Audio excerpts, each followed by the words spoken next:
Yep, let's go. Welcome!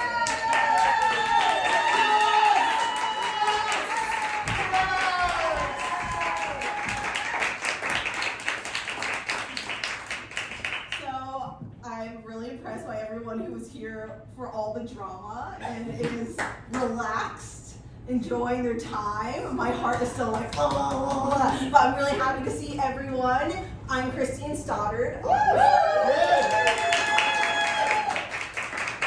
I'm Aaron Gold. I am proof that you can have both a thumb ring and a girlfriend. So,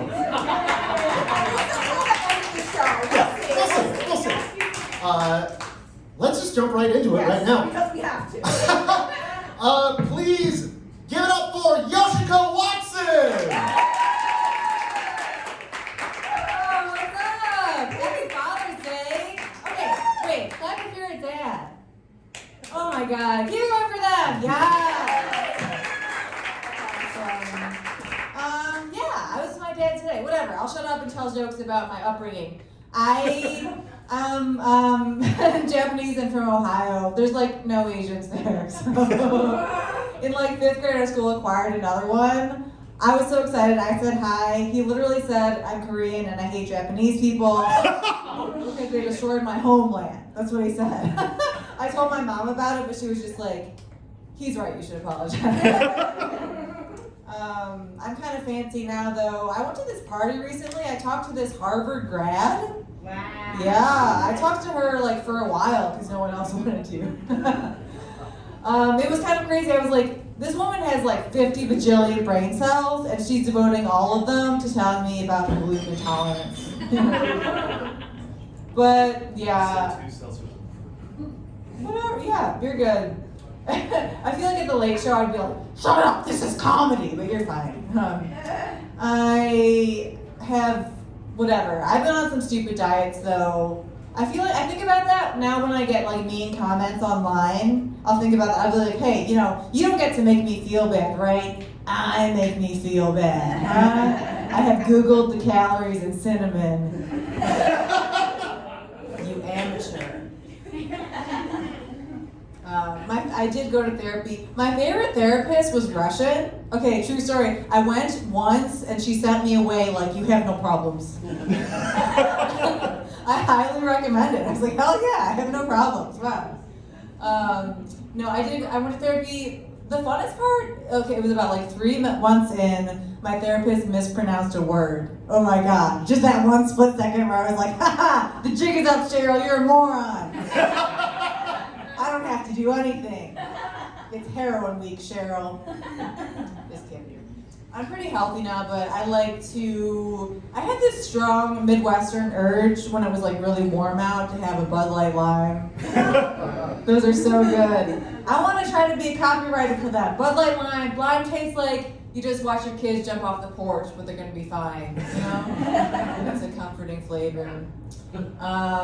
Yeah, I'm from the Midwest and my boyfriend is from the South, so we're always fighting over who's more polite. It's usually him. I feel like climate change is coming for Florida first, right? That's why their politicians are going crazy. They're like, come, we're not disappearing. Come say a slur. I don't know, is that fun?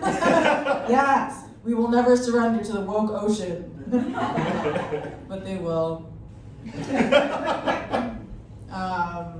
Yeah. So I've been in New York, whatever. I feel like a lot of our politicians are too old.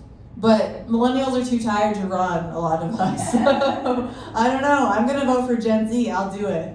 I feel like I have this nightmare where like, I vote a Gen Z person for president, and then I have to watch them go like, not me in the Oval, you know. But it's gonna be fine.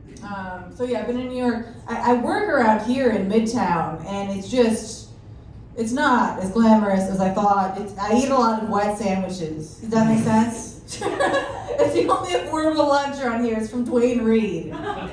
It's wet sandwiches. I was like, Jesus Christ, I live in New York City, but I eat at a gas station. That's what I do for lunch. I feel like I've been in New York a long time. Yes, I'm wrapping up my set here. Yeah, The most annoying thing right now is like people are obsessed with pre-war apartments here, right? I feel like especially rich New York, like you gotta get the pre-war apartment. And I don't even know, it's not that cool. Like I feel like a pre-war apartment in England, that would be cool. Like they got bombed a bunch in World War II. Here it's just like, what are you writing about, you know? New York is just like, yes, this building bravely withstood us nuking Japan.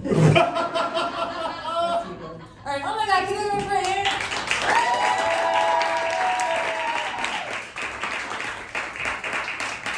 Jessica Watson!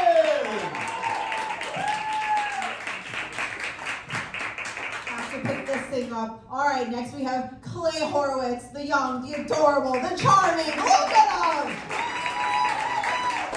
Okay, all right, what's going on? I'm the Gen Z kid running for president that she's gonna vote for. So I'm trying to legalize Molly, that's my campaign slogan. We'll see if it works. Yeah, my name is Clay, what's up? Hi, what's going on? Welcome to the show. My name is Clay, I'm 24. I don't like when old people ask me questions that don't apply to me. You know, like there was an old dude on my last job who was like, oh my God, Clay, you're drinking another cup of coffee? You know, it's 4 p.m., you're gonna be up all night if you drink that. And I was like, listen man, I'm about to go home and do cocaine. Like, you don't have to worry about me, Maurice, I'm gonna be just fine. Enjoy your Werther's Original and your 6 p.m. bedtime, I'll be okay. Survive. It's June, you guys know what June is, right?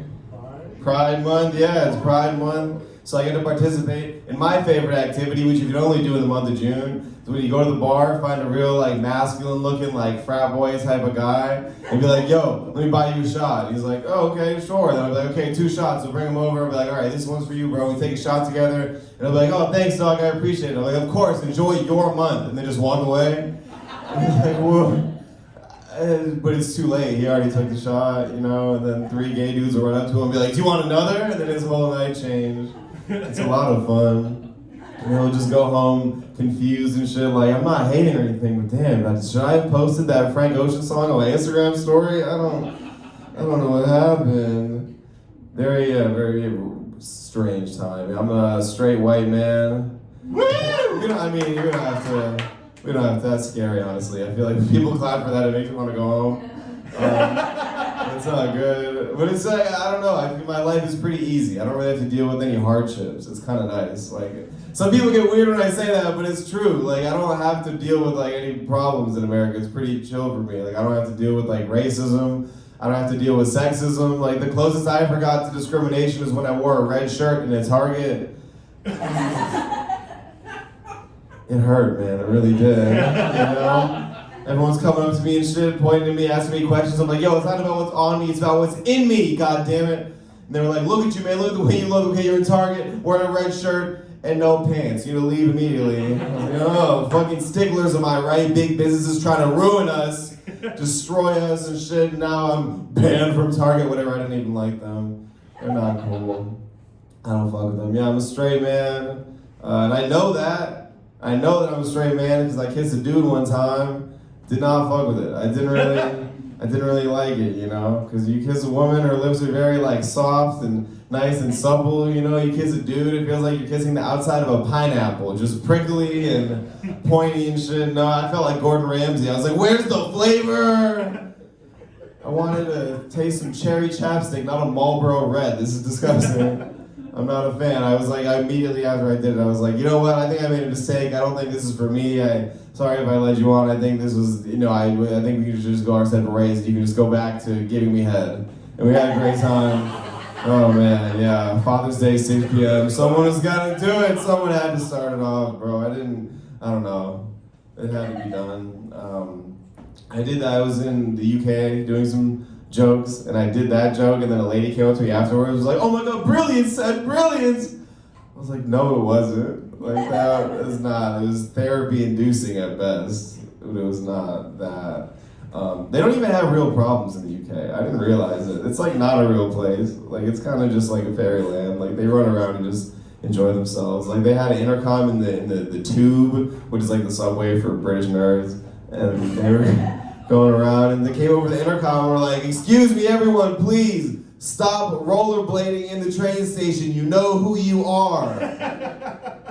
Like, that's not a real problem. Like, you could be in New York and someone could get on the train with like a fully loaded assault rifle, and you'll just stand there like, damn, I hope he doesn't use that. Like, I gotta get to Equinox, bro. Like, I can't do all this, man. Yeah, I'm new to New York. I've only been here a few months. I'm still getting used to all the wild shit that goes down in New York. Like, I was on the train, and there was a little kid, probably like 8 or 9, no adult supervision, and I watched this kid lick the handrail on the subway. Yeah, pretty nasty, right? Pretty gross. I had never seen anything like that in my life. I was like, this is disgusting. I feel like out of all the things in New York you are not supposed to do, I feel like number 1 on the list is to take a dare from me. Like, what kind of moron? Like, my name is Clay, guys. Thank you so much. Enjoy the rest of the show.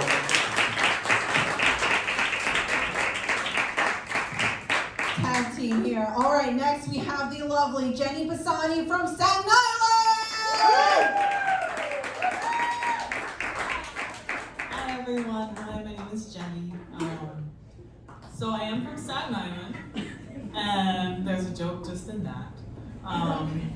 So please clap your hands if you called your dad, saw your dad today. That's great. That's so nice. My dad's been dead 21 years. So when Christine asked me to come tonight, I'm like, yeah, absolutely. So I'm really a poet, so I wrote some dead dad haikus for you all. And then I'll have another absurd poem. So yeah, welcome to my dead dad poetry. A comedy show, poetry for Father's Day. Daddy's home, or not. This is called Fuck You Trebek. Playing Jeopardy. Category is father. Buzz. What is daddy issues? The thing with dead dads is sometimes they are better than the alive ones. This is called Fees Apply. Old VIP Club. Coming soon for everyone. Join the Dead Dad Club. This is called I Ran Out of Syllables. Am I attracted to emotionally unavailable men?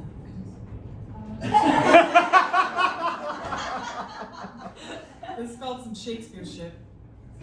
A haiku about a dead dad will last longer than the dad itself.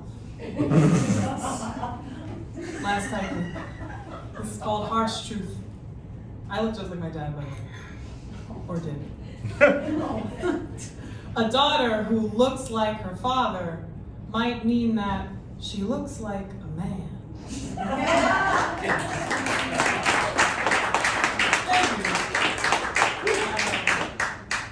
So I am from Staten Island. I think every time I've been to the Broadway Comedy Club, I've always done turkey content. So I'm gonna continue with that. And in Staten Island, there's a lot of wild turkeys. There's a Father's Day, poultry, hunting. This is called Bird Up, or I Am a Turkey.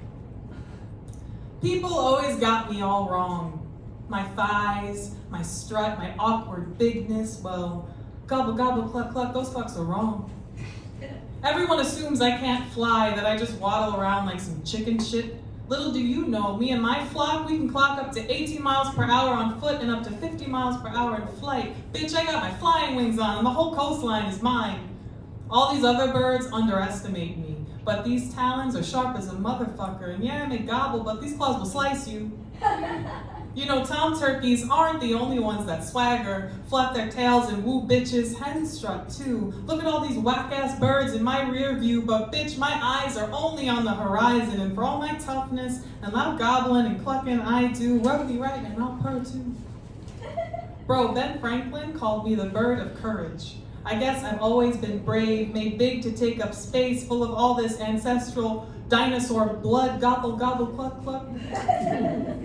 You know, Mayans once worshipped turkeys, regarded me as a vessel of the gods. I am more than just a vessel for stuffing. I am mythical and mystical. I can fuck with your dream space. I pass messages between the sky gods. Oh, I think I'm getting another one right now.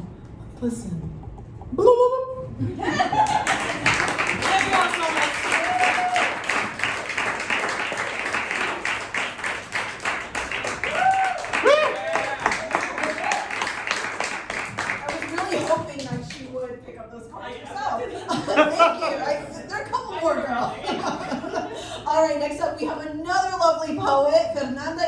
studio somewhere. Yeah, there you go. Yeah, woo!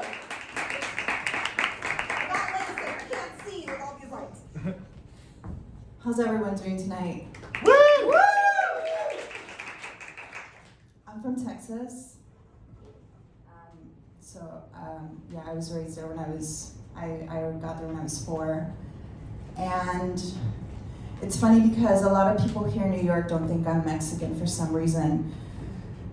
And so when I am actually around Mexicans, indigenous people, they're always like, you're not Mexican, like you're like a Mexican gentrifier. So yeah, I don't know why that happens here. I mean, in Texas, you're Mexican or Mexican. Like there's no other. Yeah.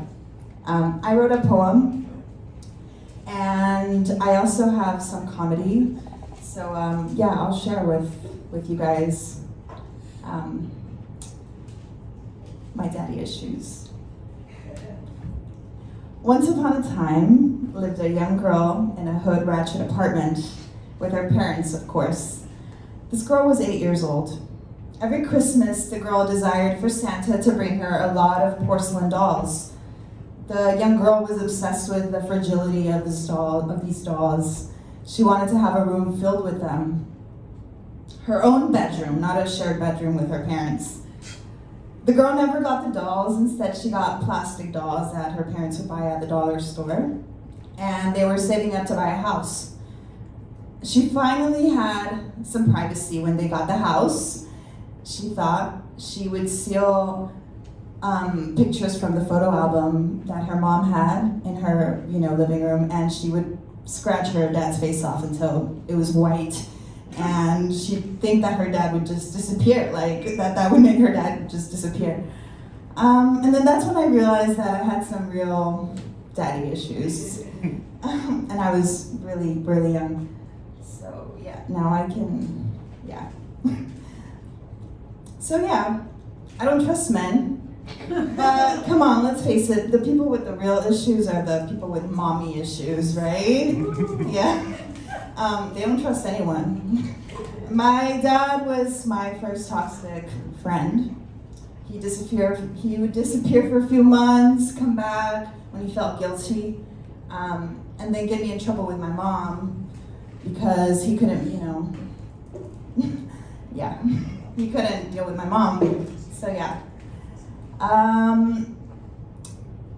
mean, we did bond over some stuff. I feel like,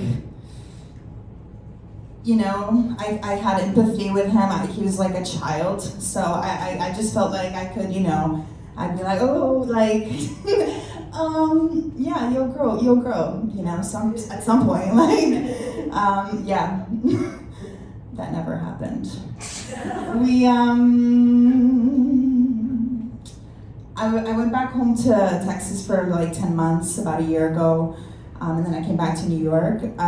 So I had to deal with my dad a little bit more, and so I was at a party. I went to a family's party, and I come in and I'm really stoned because I think weed is like a peacemaker, so I'm like dealing with family. I come in, I'm ready.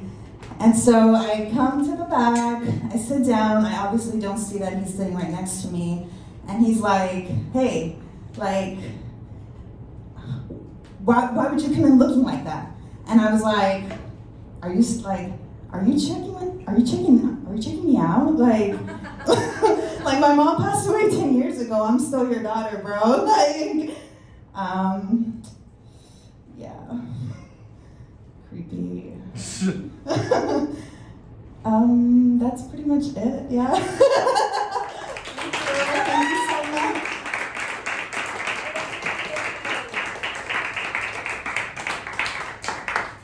That's fine.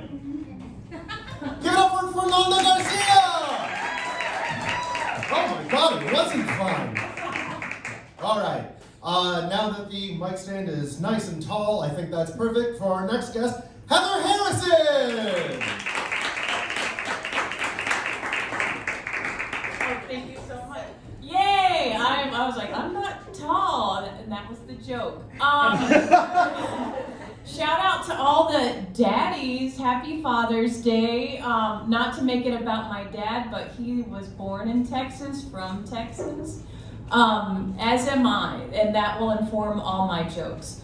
Okay, well, I was born in Texas, raised in North Carolina. I'm Southern, sorry. Okay, yes, we got a woo. Happy Father's Day. Call your dads if you haven't already, not during the set. Do it after. I called my dad today. It was exhausting. He's been doing the same bit on the phone whenever I call for the past decade. Literally, like every time I call, and I call my mom more frequently than my dad. Also, my mom, former bikini model in Texas in the 80s. Nice. Important. Thank you so much. Bikini Brenda. So I called my dad today. He answers every time I call, hello. Hey, I go along with the bit. I'm an enabler. Hey, this is Bikini Brenda. Hello. I'm just trying on bikinis. Are you trying to talk to your dad? Yes. Hey, Heather. Every time, and then the conversation starts. One time he did an adjacent bit where he said, "Hey, it's Joe's Crab Shack," and I went along with it, and I was like, "Oh, I'm not looking for crabs. Is my dad there?" But then it's exhausting every single time, because then I more frequently call my mom, who's like, hello, I am, and she's actually trying on bikinis when I call. It's never a bit. It's like her real life. My dad is helpful. Sometimes I call him. He likes to drag me for my dating whereabouts and romantic partners and pitch jokes. So essentially he's written today's set. He did give me one joke. I will share it with you guys in the honor of today's holiday. He said, Heather, Southern, remember, why don't you tell people at your shows why you don't get asked on second dates? And I said, all right. And he's like, tell them what's on your bookshelf. First of all, I don't know how my dad knows that they see my bookshelf on the first date, but fair. So I'll tell you what's on my bookshelf. We have 3 books, okay? Red flag number 1. We have the Teen Bible, which is a teen Bible. It's a Christian Bible with a tie-dye cover. So you really want to read it. Looks really fun. Then we have our second book, is the 1 Hour Orgasm. Has a Venus flytrap on the cover. No idea what's inside. Haven't read it. Maybe I should. The third book is the Upright Citizens Brigade Improv Manual of Comedy. And that's why I don't get asked on second dates. Haven't read any of the books. I also realized that the design in my apartment, not really inducive to romantic partners. I realized I had 3 posters, no, all right, 4, I embellished. I had 4 framed posters of the Empire State Building in my bedroom. We like to call that industrial single. My parents did visit recently. I've since changed the feng shui of my apartment for sex. My parents did visit because we like to honor Mother's Day as a national holiday for my mom, Bikini Brenda. So they visited recently, and something fell through with their hotel, so they ended up having to stay at my apartment. Okay, so I was at the hotel with them, then we realized they'd be on their way to my apartment. So they got there, everything went fine. My dad did say he was inspecting everything, it all checked out. Then he was like, Heather, do you have a vibrator? And I said, pardon? And the way, when they were on their way to the hotel, I had just spent 45 minutes prepping their arrival, hiding every single fiber in my apartment. I ran a mile and a half from the hotel, fast walk around, gotta take a break. Then I'm just like going and like building sweat, hiding weed as well on my weed paraphernalia, 7 vibrators, and I'm like, what? And he's like, you know, for your back. It's like, and I was like, oh. And then my mom, Bikini Brad's like, that's not what a vibrator is, mine. Okay, another haircut.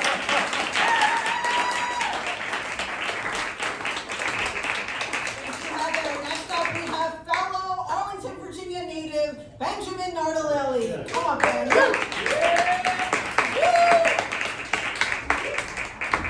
Okay, so I mentioned a content warning category for this story. Catholic gore. All right. The term lapsed Catholic gets too much use these days. I hate to be a pearly gatekeeper, but I feel I have something to say before the term loses all meaning, and that people like me can't use it. Lapsed Catholic cannot be too, well, Catholic. To be frank, it's not fair. I was raised in a completely different world than these so other called lapsed Catholics. None of these people had to stay up late for midnight mass, memorize the rosary, or spend spring break in Worcester, Massachusetts to get a cotton ball soaked in the holy oil dripping off a clammy statue of the Virgin Mary. But it's the little differences, too, that matter. For instance, these pseudo-apostates have never had the same bedtime reading that I did.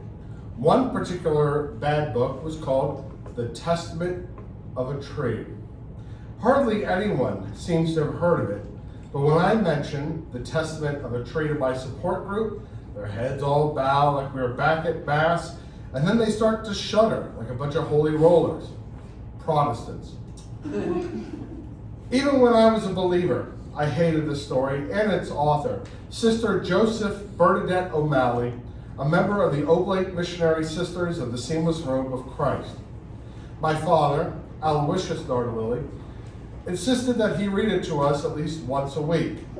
Since it was a present for my first communion, I was supposed to have the right to refuse to let anyone else read it. But it was my brother, Aloysius Jr.'s favorite book.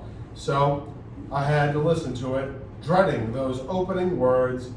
Etsy, that was the name of the tree, began his life as a seed in ancient times, long ago in the Holy Land. If I tried to cover my ears for the rest, Aloysius Jr. would put my arms away. Then I had to hear the familiar tale, and how. He grew slower than his siblings. He was in their shade, and his leaves couldn't take in the sun. One day, a carpenter noticed how much smaller Etsy was than the rest of the trees, and he thought he would make a good leg for a table. The carpenter raised his axe to chop Etsy down when he was stopped by a young boy. He was the carpenter's son. Aloysius Jr. liked to speak in the boy's voice, especially after he memorized his lines.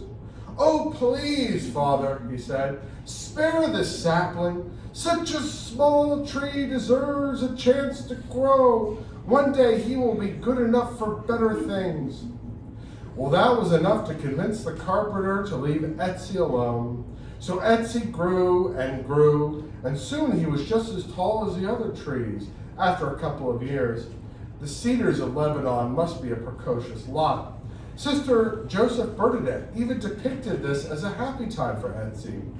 Oh, he loved to hear the songs of the birds who had nests in his branches. He also liked to feed the squirrels and feel the squirrels running up and down his trunk. They tickled him. But being big was now a detriment. Why? Enter the Romans. A group of Roman soldiers came along and saw Etsy.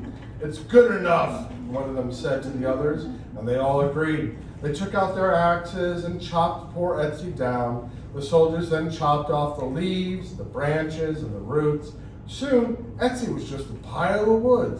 None of his friends could recognize him.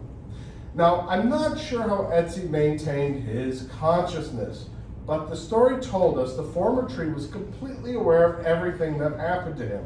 Once his journey to the city stopped, the soldiers, quote, combined two large pieces to make him into a cross.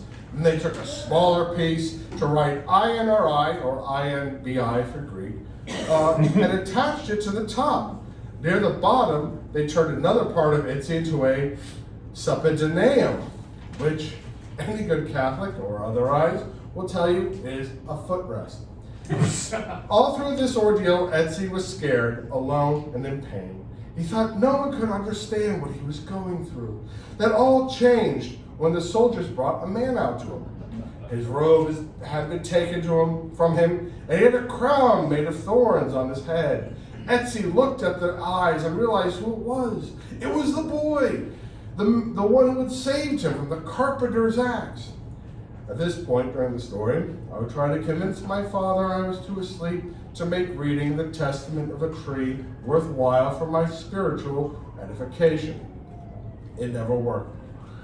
Etsy was soon very sad because the man was taken away from him. He watched as one of the Roman soldiers took out a whip and brought it down on the man's back. Oh no! It was not like the whip cracked above the horses to make them go faster. This was a scourge. It had 3 leather straps, and each one had 2 lead balls on the end. This made them go down fast, and when they came up, the straps ripped up the skin of the man. The book was illustrated, but it never said who did the drawings. Sister Joseph Bernadette probably did them herself. At this point, there was a picture of Etsy as a cross on the ground, looking up at Jesus while a centurion turned his back into a kind of red confetti. Then on the next page, Etsy got to see the full result, just like me. My young mind always thought of prosciutto every time I saw it. Etsy rolled and wobbled as the man was brought down to him. Etsy felt the man bleeding on top of him and was sad. At the same time, he was a little bit glad too. The man knew what Etsy had gone through with the axe. Good for Etsy, I suppose, but it was not the end of their painful communion. The man was very soft, almost like pulp. Etsy wondered why they were using him as a bed to support the man. The soldiers took iron nails and hammered them right through the wrists of the man. It hurt a great deal as the metal broke his blood vessels, sliced his muscle, and shattered his bones into tiny pieces. The tips of the nails went all the way through, and Etsy felt them too. On the following page, dear Ben, I'm so sorry, but we do have to get moving, All so right. you gotta go, buddy.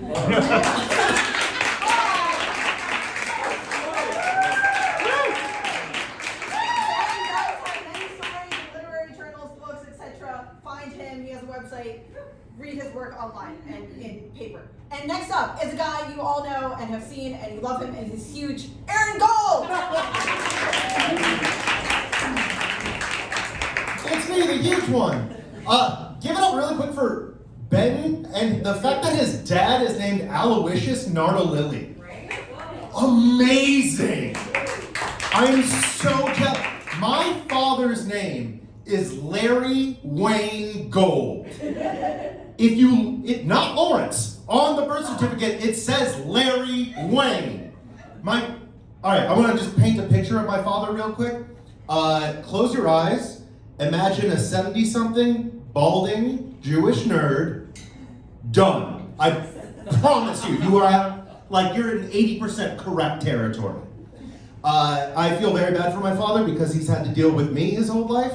I just spent that time trying to get reactions out of him. I remember I visited once and I had a mohawk and I hadn't warned him. And his reaction was, okay. Which also points to him because damn, he destroyed me with that. All I wanted was acknowledgement and he barely did it. Real quick, I just wanted to tell a story. I've been thinking about pranks recently because I think as a white man, that's the closest I can get to understanding any kind of adversity. It's just like a nice little break from reality and then back to the rent I can afford. But I thought about the best prank I've ever experienced or just been a part of. In college, I was part of the campus radio station, big surprise. And there was a guy named Eddie Kirchner who just never showed up for his show. So all of us would have to take turns filling in for him. He was one of the board members and wasn't there at the meetings. And the president of the radio station, Mike Saltzman, fucking hated Eddie Kirchner because he never showed up and was not reliable. And the one thing that Mike Saltzman didn't know that we all did was that Eddie Kirchner didn't exist. We had made up a fake person just to mess with Mike Saltzman, and as I'm saying it out loud, realizing it is probably gaslighting, but bear with me. We had a Facebook profile made for him. And someone just Googled normal guy and used the image of that as the profile picture. Once Mike was having a party, and somebody who had a friend that looked like that profile picture in Syracuse came down just to show up. We were like, all right, he's gonna meet Eddie in person finally. This is gonna be great. Just here are the things you need to know. Eddie is pretty lazy, blah, blah, blah. The friend he's staying with shows up to Mike's party and says, hey, Mike, Eddie's in the car. And Mike says, keep him there. If he won't show up to a show, I don't want him at my party. And he didn't get to meet him. He did finally learn a decade after. And I'm so mad at whoever told him because, god damn it, we could have, like, on his deathbed. How great a reveal would that have been? Oh. Anyway, all that to say, please give it up for Davidson Boswell. Keep it going for Christine and Aaron, guys. This is pretty excellent. All right, happy Father's Day, everyone. Does anyone here have clammy hands? Anybody here? My dad has really clammy hands, and he passed that down to me, you know? Having clammy hands is cool because it means you get to meet someone and betray them at the exact same time. You're like, hey, my name is Davidson. Looks like you've fallen into my little trap. All right, here we go, you know? And then the greatest thing ever, when you get to do this after you meet someone, you know? You're like, yeah, don't worry, I'm disgusting, you know? I was a dog walker for 4 years. My dad was enormously proud. No, I was a dog walker for 4 years, and then I got a job in finance, right, at a bank, right? Here's how the interview went. They were like, so your name is Davidson Boswell? Yep, welcome aboard, dude, you did it. All right, congratulations, you know? Do you want us to name a museum after you? But yeah, worked there. I need a new job. That's basically why I agreed to do this show. I was hoping to meet someone to give me a job. Anybody out there know?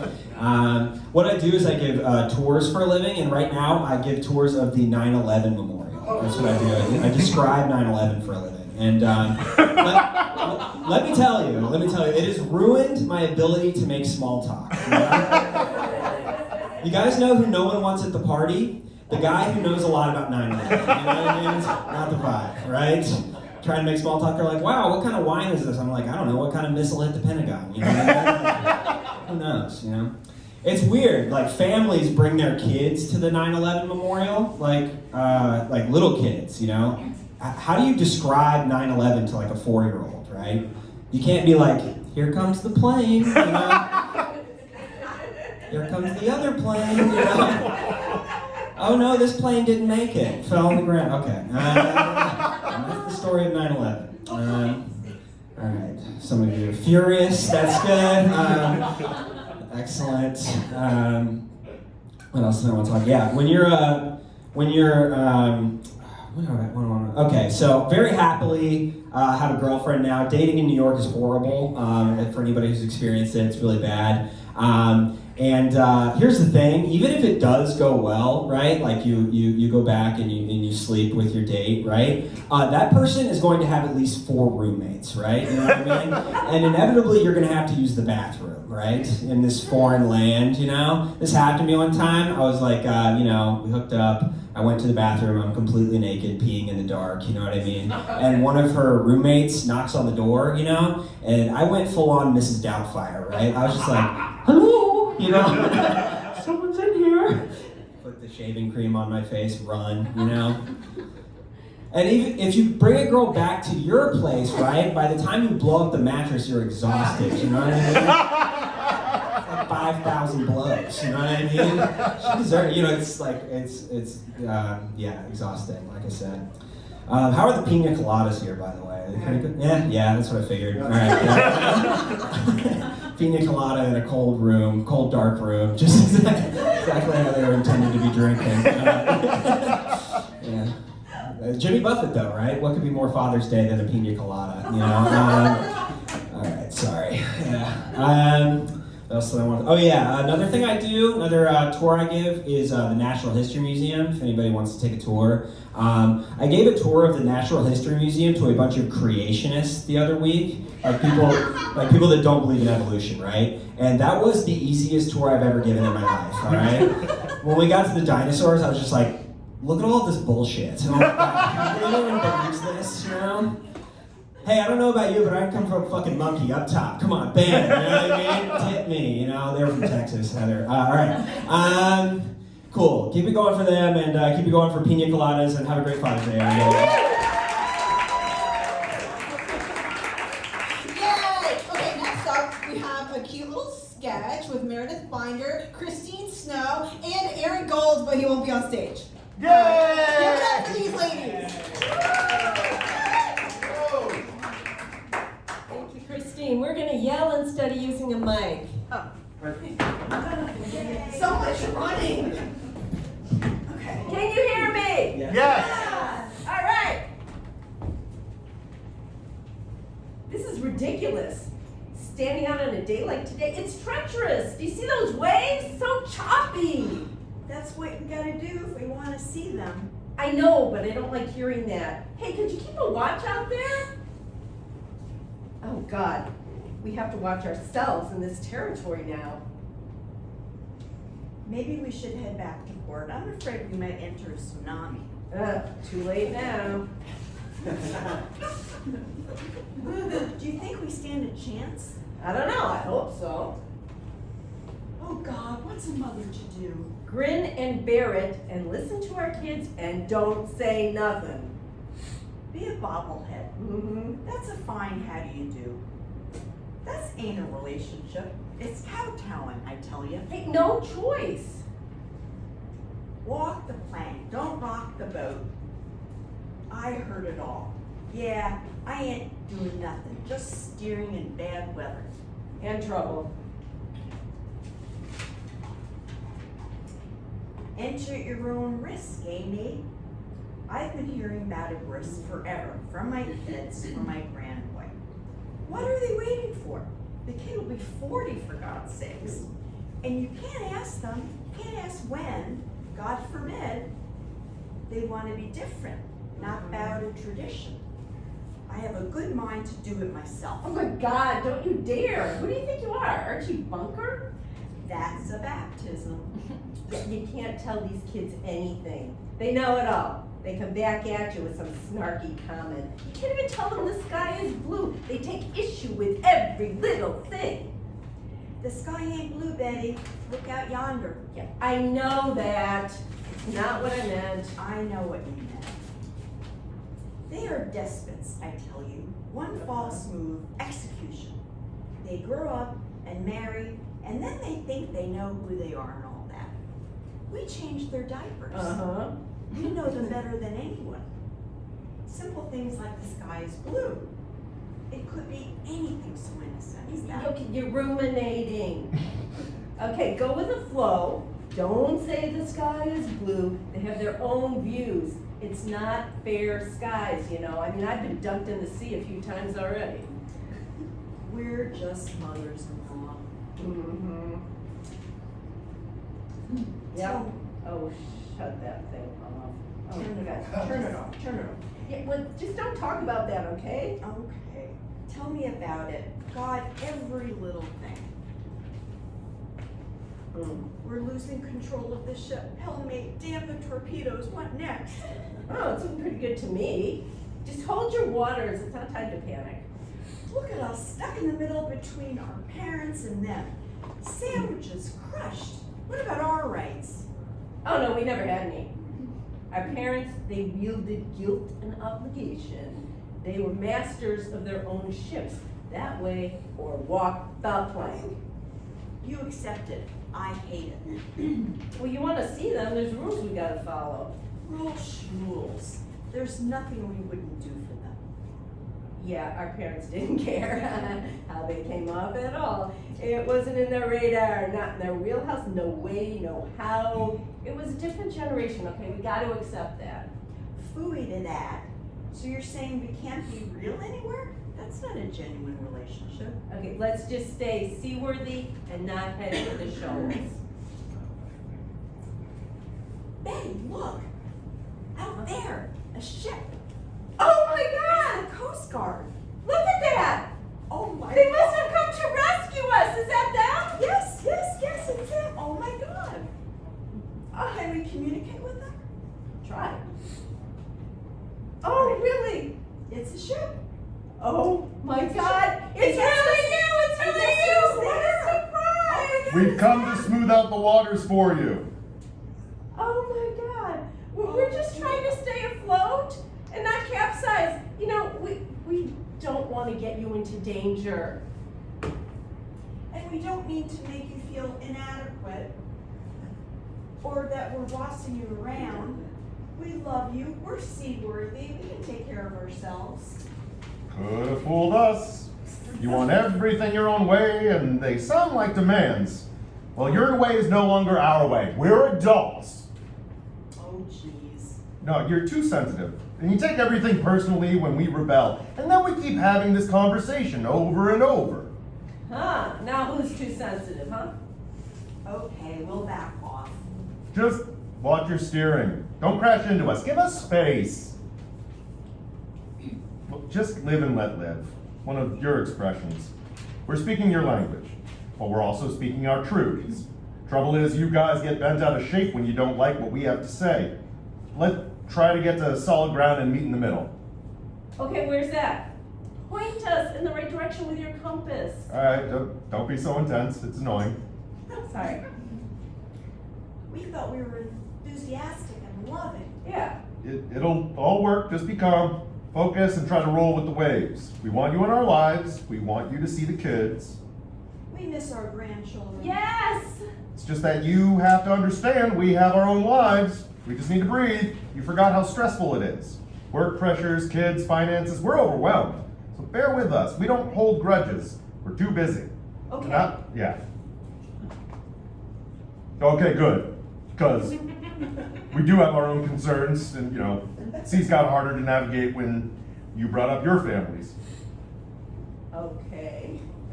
Now, I'm just saying, it's not the 1950s anymore. We do things differently now. We just ask that you let us live our lives as we wish. We don't do guilt and obligation.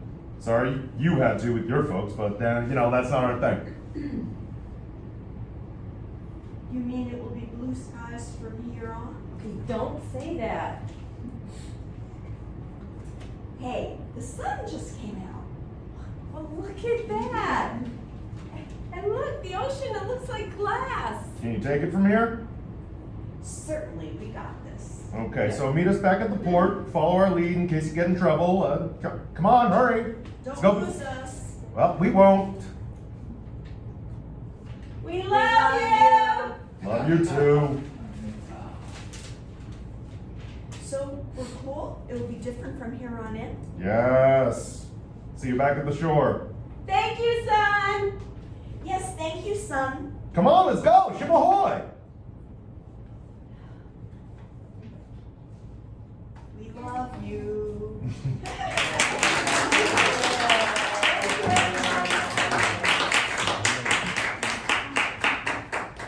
I just want to quickly credit the author of this. Yeah. Hold on. Oh, sorry. Because I don't remember the name. I don't think it's on here.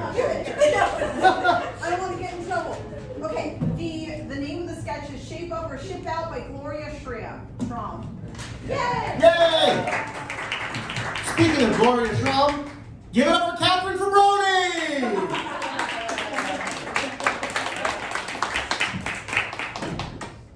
Hi, everybody. I like that Aaron adjusted the mic because I'm short and he wanted to call it out. It's fine, so don't worry about it. I refuse to put a strap on my mic, so you all have to watch me do this. I was going to tell you some jokes about my father, who named his confirmation name after Yogi Berra, and once drove himself to the hospital while having a heart attack. But I know we're short in time, so I'm just going to sing you a song about a father. Not my father. I just need to make that very clear. I'm in love with my dentist. He treats me better than any man. He holds eye contact, well, he passes me, and he never seems to mind if I start to bleed.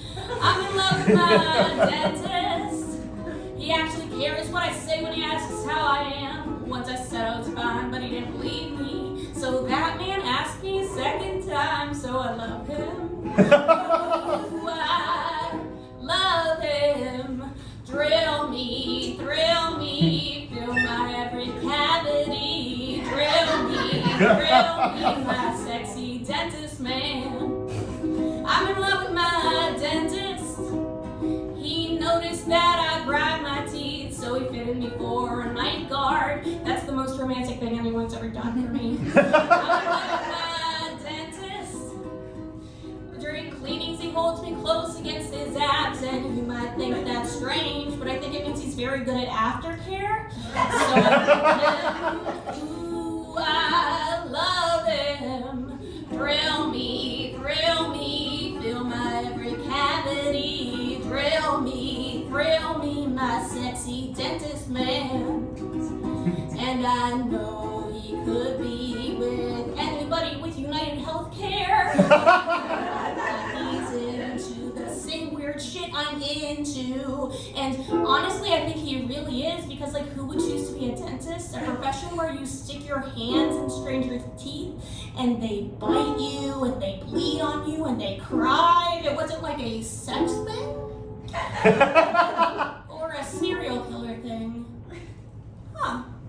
But I love him. Ooh, I love him. Everybody, drill me, in my every cavity. Drill me, my sexy dentist man. Thanks, everybody. I'm Catherine.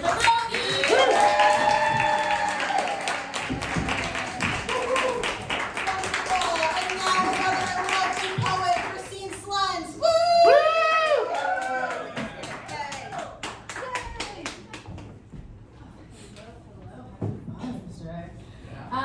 So I have 3 short poems. 2 of them are dad poems. They are not funny. And the third one is a sister poem, and it might be funny. So we'll see how it goes.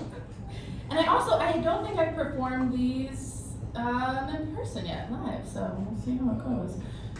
This first one's called Daughter on Dad's Weekend.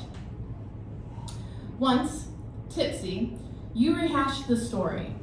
When I was about 5, I wanted a big bag of Kraft seashells from the general store. You didn't have enough money and suggested I grab the small bag of shells. I understood and nodded. This is our metaphor. I know, I'm sorry, I'm bringing the whole thing down. Hopefully it gets better. This one's called My Father's Theories on Women in My Mother's Family. He claims my mother's smile echoes across my face. He wishes to call her, voice faded but amplified, so she can scream at him. He never felt love like that again. I know.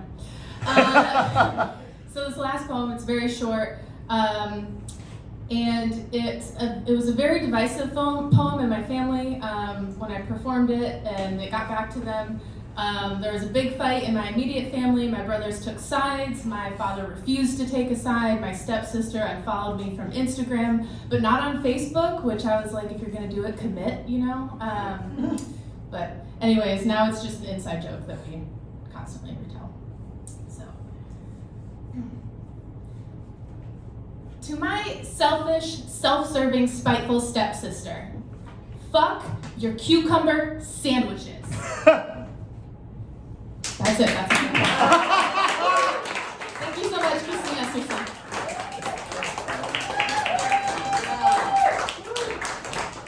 Oh, you guys! We did it. We're at our final act of the evening. Who is it? Oh! You wouldn't know her. Oh. Yeah. Just a little old person by the name of Georgia Warner!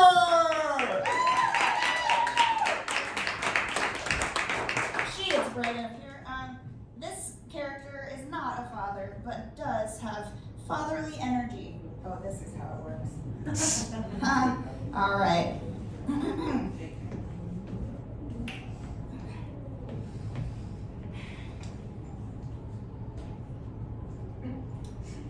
Good morning, Queen. Wait, let me guess. You want to know who's fairest? Yes? Ha! Forgive me for presuming, pray. It's just, you ask that every day. But please, no, proceed. I live to serve. So ask away, and I'll observe and promise to reflect the truth. Like how there's apple in your tooth? Sure, no, sure. So, who's the fairest of them all? It's always such an easy call. It's you, my queen. To this I swear, you stand alone. Though to be fair, while I believe you are unmatched in beauty, I here am attached by nails to the wall of your room, and I sort of have to just assume that you're the fairest maid, because you're the only maid I've seen. Oh, I don't say this to make you pout such, it's just I really don't get out much. But please, my queen, is some other bidding? Who's fairest of them? Are you kidding? So forgive me if I've been remiss. Did we not just go over this? And how many times are you planning on tasking me with the same question until you stop asking me? You're pretty. You're so pretty. Your eyes are so shiny, and I like both your ears, and your feet are so tiny. Why are you crying? I'm trying my best. You're so insecure for one so self-obsessed. It's not that I feel that you're being a hassle, it's just that I'm sealed to one room of the castle. I love that you bring your concerns to your mirror. I just feel I'm ill-suited to judge. Is that clear? Or, you know what? New tactic. Ask me again. We'll try out something new. We'll see where we are then. Because you ask me and don't trust my answer, so I'm spicing things up now and taking a chance. So, who's fairest of all? Well, I think that it might actually be your teenage stepdaughter. Snow White. No? No. It's not a good answer. Okay. Oh, you look pissed. I was trying it on, I swung, and I missed. Hey, where are you? Oh, that's an axe. Oh, hey, think now, batter, you'll have 7 years straight of bad luck if I shatter. Look, I don't even know how she looks, just your words. I mean, snow white skin, that sounds gross. Plus, she hangs out with birds. Look, my sweet queen, I do not need to see her to know you are 100 billion times fairer than snow. Kill her with an axe. It does seem extreme. I'm just being honest, my beauteous queen. Why don't we just go back to the park when you ask me who is fairest and I say, you are! Well, when you get back from Axe and Snow White, we'll play that game again. I'll be here all night. Oh, may I just quickly ask, before hunting you go, there's something I've always been dying to know. Would you tell me, please, Queen, if you'd be so inclined, what do I look like, huh? Oh, no, you're right, never mind. And